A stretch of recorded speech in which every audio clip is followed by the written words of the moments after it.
Bonjour, je m'appelle Neji Vosne et ce soir je vais m'occuper un peu de l'ancien français. C'est encore une langue que je n'ai jamais parlé, mais que je peux lire, que je peux comprendre. Et par dommage, je crois que ceci est la situation normale. Pourtant, un de mes profs à l'université Aarhus, Palskorp, celui qui m'enseignait l'ancien français supérieur, c'est la langue que je n'ai entendu autre personne qui sache se faire. Vous savez probablement que le français moderne provient du latin populaire dit vulgaire. Après l'écroulement de l'Empire romain, un peuple germanique, les Francs, ont pris le pouvoir. Et cette dynastie a duré environ 3 siècles, et on ne sait strictement rien sur le développement de la langue française pendant ces 3 siècles, que tous les textes étaient écrits en latin. En 750, Pipin, le bref fils de Charles Martel, a déposé le dernier mérovingien pour devenir lui-même le roi de France.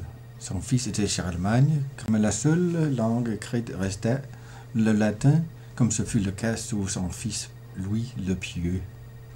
Seulement un traité fait entre les fils de Louis, nous avons laissé un rare témoignage du langage populaire de cette époque.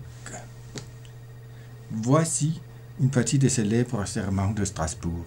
Louis le germanique ou allemand et Charles le Chauve, qui régnait l'actuelle France, avait battu le fils aîné de Louis le Pieux, Luther, dans le texte, et maintenant ils se promettent la paix et l'aide mutuelle. Ce qui est extraordinaire, c'est qu'ils le font dans les langues populaires de cette époque, c'est-à-dire français archaïque par Louis l'Allemand et haut-allemand archaïque par Charles le Chauve. Pro Deus amor et por Christian popolo nostre commun servament, disti en avant, en quant Deus savir poder me donat, si salvaré eu sist meor fratre Carlo, en ayuda en caduna cosa sit.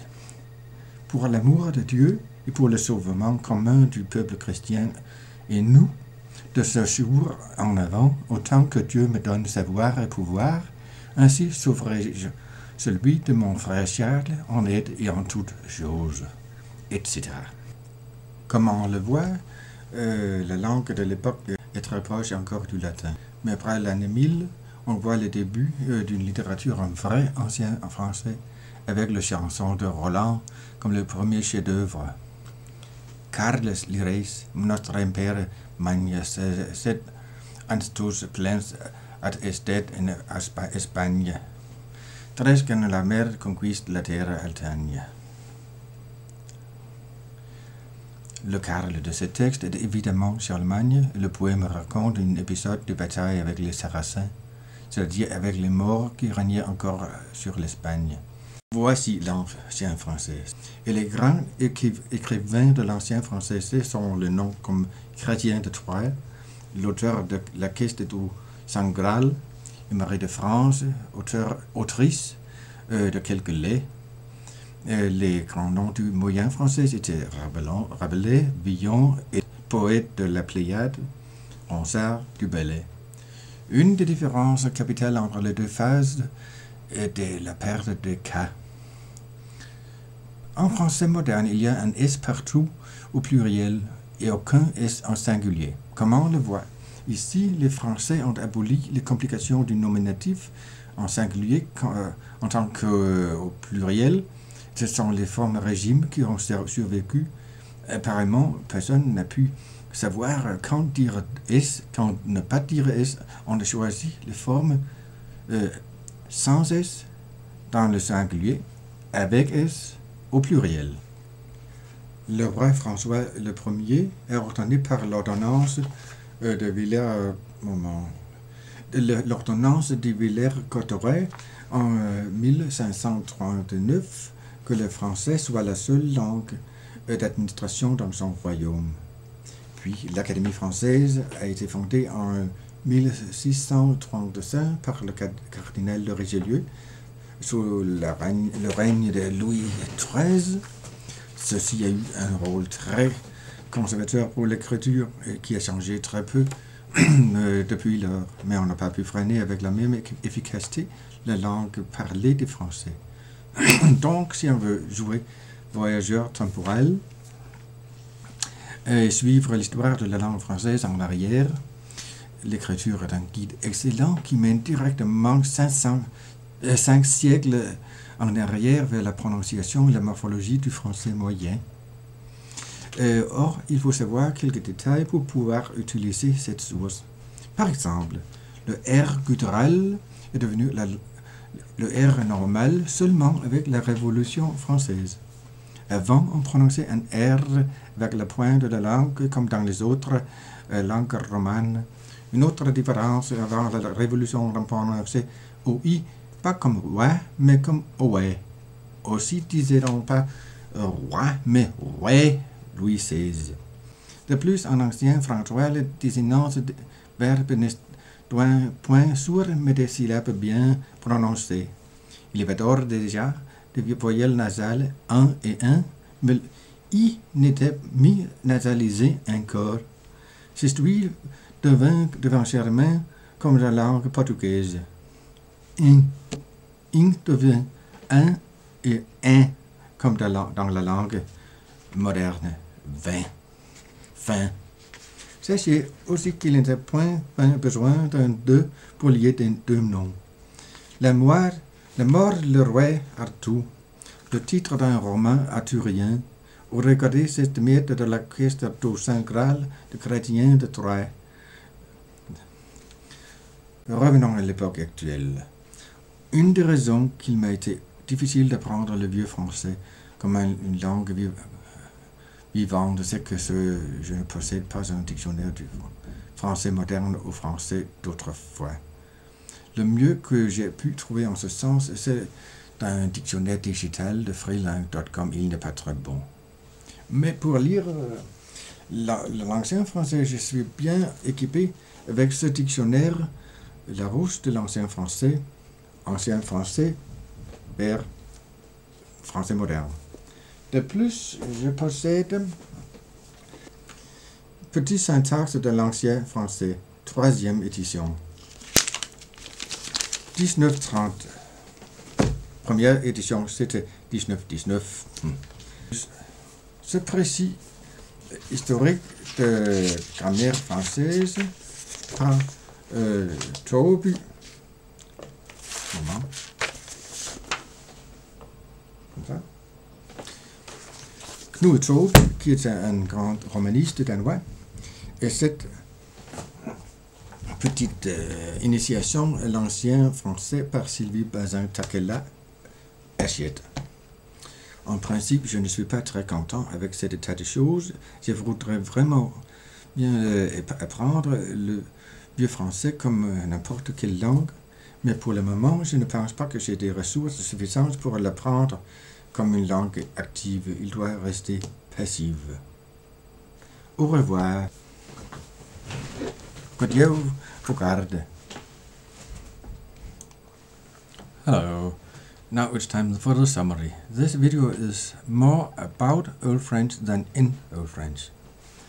I have made some videos in languages which I've never spoken, but in all those cases I have been thinking in those languages and I've been writing those languages. With Old French it is somewhat different, and one of the reasons is that I have not found a good dictionary from some language, for example modern French, to Old French. So it is difficult to make it an active language. Besides, it's almost impossible to find anything that is spoken Old French. I had a teacher at the university in the 70s, Paul Skorup, who demonstrated that he could speak Old French. No problems reading Old French, but I have not really tried to speak it for those reasons. In the video I go back to the first time after Vulgar Latin, where the Romance language started to develop. The first dynasty that ruled over the present day France was the Merovingians. and it was a Germanic tribe.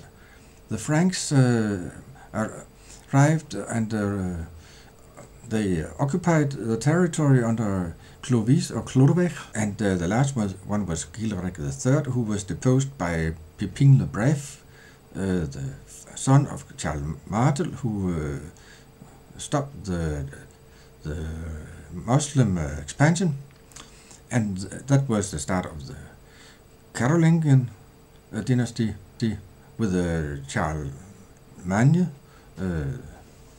He was very much for to promote learning, but all texts were written in Latin. So we simply don't know how Old French, and even archaic Old French, sounded or looked like. The first glimmer we get is in 852, where the sons of Louis the Pious, who was a son of Charlemagne, those brothers had just beaten a third brother, Lothar, who gave the name to Lorraine, Lothringen, and those two sons, that was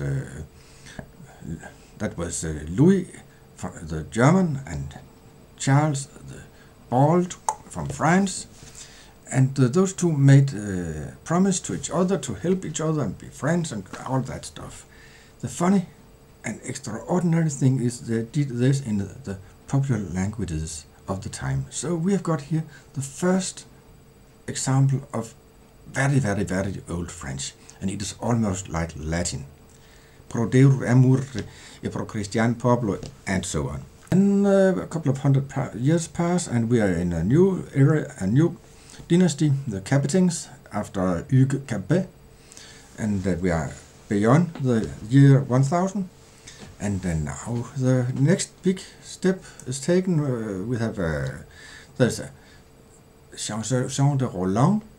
The Chanson de Roland is telling about an episode from the war between Charlemagne and the Moors in Spain.